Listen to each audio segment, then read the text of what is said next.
Good day, everybody. I'm Shmee, and I make guides for Path of Exile's Ruthless mode. If you're enjoying the content, please hit that like button, and feel free to subscribe if you'd like to see more. Today I'm back for part 2 of the Atlas guide, where I talk about the 10 different league mechanics. If you haven't seen part 1, where I evaluate the masters, the link should be popping up right about now. For this video, I'll be placing the 10 endgame league mechanics into a tier list. That's Abyss, Blight, Breach, Delirium, Expedition, Harvest, Heist, Legion, Metamorph, and Ritual. When you roll for endgame content in Ruthless mode, those are the 10 mechanics that compete with each other. I'm going to be using the same tiers that I used in the last video. If I put something in S tier, that means that not only is it good, but it's so good that I consider it a mandatory Atlas investment. A tier means that it's good, and you're welcome to invest in it as much as you please. C tier means that this mechanic has value, but it's generally outclassed by the others. And F tier means that it's just plain bad. In these rankings, I'm not just considering how powerful the league reward is. I'm weighing both the loot and experience you get from the encounter itself, as well as the power level and frequency of the reward. Let's go ahead and get started with Abyss, which sits solidly in C tier. Abyss jewels are very powerful, and you get an okay amount of monsters to kill spawned by each Abyss encounter.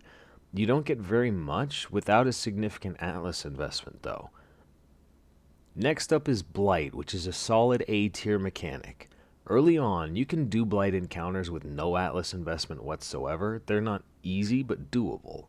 This leads you to acquiring blighted maps, which are incredibly powerful sources of loot and experience. But Blight takes Atlas investment really well. You can see my Atlas here has just a couple of points spent into Blight League. I regularly get blighted maps, and at this point, I get about as much quality loot out of the blighted maps as I do from everywhere else that's not named the Temple of Atsuatl. The problem keeping Blight out of S tier is that it's slow. Blighted maps take about 10 minutes each once you've factored in the loot time and, of course, the obligatory 60-second hunting period at the end of each blighted map where you have to find out which lanes have bugged out monsters. Blight is good, but only A tier good. Now we have Breach. If I could give Breach an F-, I would. I can explain why Breach is so bad in Ruthless by just showing you the same points on the Atlas tree. In Standard League, you get breaches, plural. In Ruthless League, you get a breach. And you can take a look at the same Atlas notable, Eye of Invasion. In Ruthless, this has a 2% chance to activate. In Standard, that's a 10% chance. It's like one of the Ruthless designers specifically stated that they never wanted a Ruthless player to be able to do Chayula runs. Even with an Atlas investment, you just don't get enough. In Ruthless, Breach is F tier. Next up is Delirium. Remember in the last video where I said there was one league mechanic that has a very powerful league reward, but it's bad to invest in? Well, I was talking about Delirium. In Ruthless, Delirium is a C tier mechanic. The monster density that you get from mirrors is just bad, and the drops are minimal. Cluster jewels are extremely powerful. Cluster jewels are also all that you will get if you invest into Delirium. Delirium is a C tier mechanic in Ruthless. Expedition is another F tier mechanic. Instead of getting things like guaranteed rare drops or 300% increased item rarity, in Ruthless, Expedition remnants give things like plus 10% pack size, or maybe plus 25% increased gambling currency so that you can gamble for one item every 3 Expedition encounters. It's a shame because I personally like the geometry game of Expedition, but it is a solid F nonetheless. Harvest is yet another F tier mechanic in Ruthless. Harvest crafting is completely butchered in Ruthless, and there are very few useful harvest crafts. On top of that, the amount of harvest life force needed for a single craft is obnoxiously high. The best part about Harvest is that it gives some quick, easy monster density, and even that isn't very good. Solid F tier. Thankfully, we have Heist to save us from the depths of F tier. Heist is a solid A tier mechanic. Not only do blueprints give access to extraordinarily powerful items, but just the loot and experience from contracts is very good. And even better is that one smuggler's cache can hold multiple contracts. So one encounter of Heist in a map is actually multiple Heist contracts, and that can be further increased with investment in the Atlas tree. The funny thing is, I want to put Heist into the S tier, but I said that S tier was so good it has some kind of mandatory investment. If we take a look at the Atlas, you'll see Heist has 5 different clusters associated with it. These 2 down at the bottom, they scale up your chance to see Heist. But if you want to see Heist more often, you're better off banning as many of the other mechanics as possible. This one by the pack size circle is nice, but if you're going to get higher level contracts, that means you need leveled up rogues. That means you need to do a lot of heists, and thus you need to ban most or all of the other mechanics. As soon as you start to invest in Heist, you have to go all in on Heist. So Heist really is S tier, but the only thing that's mandatory is that you don't ban Heist. No Ruthless player should ever take the straight and narrow Notable Atlas passive, and this is coming from someone who currently has Heist banned. What I'm doing here is bad, and I would have been better off doing Blight and Heist. Heist is S tier, but the thing is, there's no mandatory investment. You should just never ban Heist in Ruthless.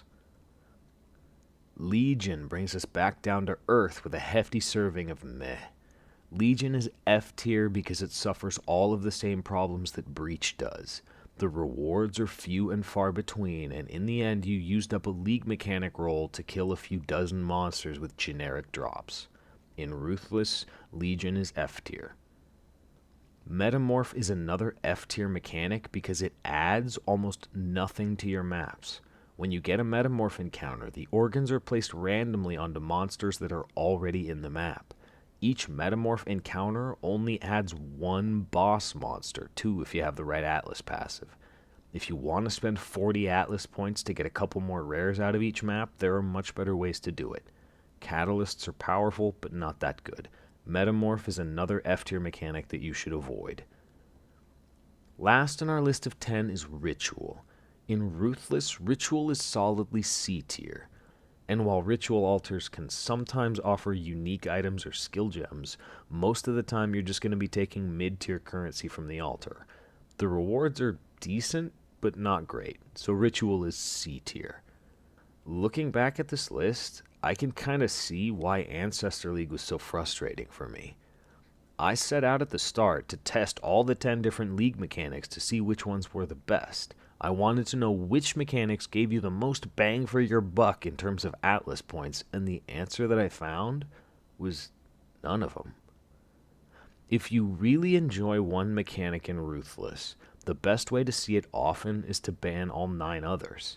Doing that cuts off your access to most of the things in the game that make your character more powerful. And for Blight and Heist, the 2 mechanics that I would say generally are worth investing in, as soon as you start, then you might as well go all in. Those 2 League mechanics will give you enough to match Alva or Nico, so you'll want to see them as often as possible. That means banning all the other mechanics, and here we are again. After all my testing, what I found out was that in Ruthless, it's better to spend your Atlas points on Masters or base game mechanics than it is to spend points on League mechanics. The best 9 points to spend on League mechanics are any of these 9 which ban the League mechanics that you don't like. You're just not allowed to ban Heist. There are a few different strategies that do all work. You may have also heard that there's a new league that starts in just 2 weeks, actually less than 2 weeks now. And I assume there's going to be some changes to the Atlas in those patch notes. On November 30th, we're going to be getting a live-streamed preview of Affliction League. And at some point in the future, we'll be getting the Affliction League patch notes in full. Once we know how the League mechanic works and what changes there are to the Atlas, if any, I'll go ahead and get to work on Part 3.